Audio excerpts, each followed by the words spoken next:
नमस्कार व्यूवर्स। आज हम लोग बात करेंगे एक रियल पिक्चर, एक रियल इन्वेस्टमेंट जर्नी की, और एक कैसे एक मिडिल क्लास फैमिली के लिए अपने खर्चों से, अपनी सीमित इनकम से खर्चों को एडजस्ट करते हुए सेविंग फ्यूचर के लिए कैसे करना चाहिए।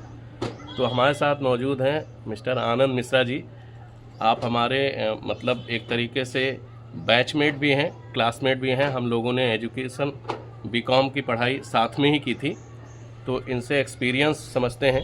और काफ़ी हद तक सर का इन्वेस्टमेंट भी मैं देखता हूँ वेरियस काइंड के प्रोडक्ट में, आइदर वो हेल्थ इंश्योरेंस है या टर्म इंश्योरेंस भी मैंने दे रखा है सर का, और जो म्यूचुअल फंड की SIP भी मैंने कर रखी है, इनकी जो भी इनकम है उस हिसाब से।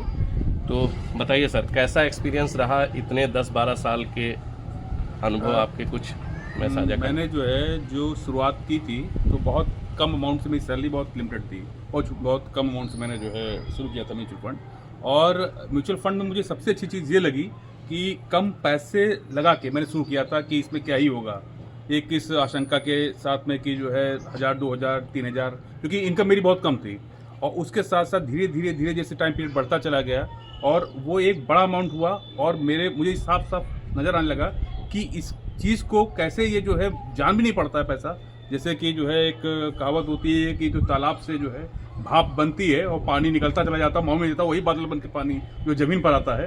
और इसी तरीके से म्यूचुअल फंड से पैसा ऑटोमेटिक निकलता रहा SIP के जरिए, और वो एक अच्छा फंड्स मिला, तैयार हो गया, और लगने लगा कि इससे काफ़ी आगे से कुछ किया जा सकता है, उसको इन्वेस्ट किया जा सकता है। और सबसे अच्छी बात है, इसको बीच में लिक्विडेट भी किया मैंने।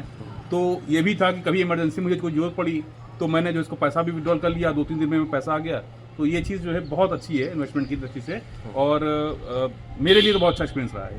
ओके, तो सर मतलब आपके हिसाब से कि mutual fund as a product, as a investment product जी, ये हमारे फ्यूचर के लिए बहुत अच्छा है, क्योंकि इसमें अनलिमिटेड लिक्विडिटी है। जब भी हमें पैसा लिक्विड करना हो, पैसा लिक्विडेट हो जाता है।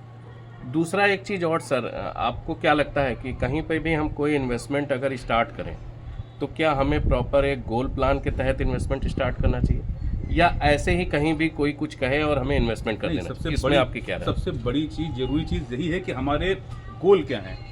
जैसे कि आपने मुझे पहले ही बताया था, इन्वेस्टमेंट के समय भी एक चीज़ बताई थी मुझे कि आपके टारगेट क्या हैं।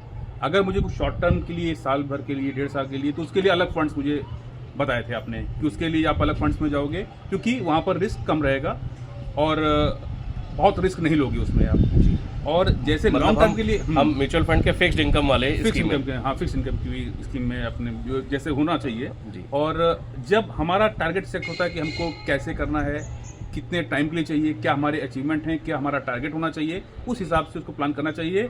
क्योंकि ये बहुत ज़रूरी है कोई भी म्यूचुअल फंड लेते समय कि हमारा गोल क्या है।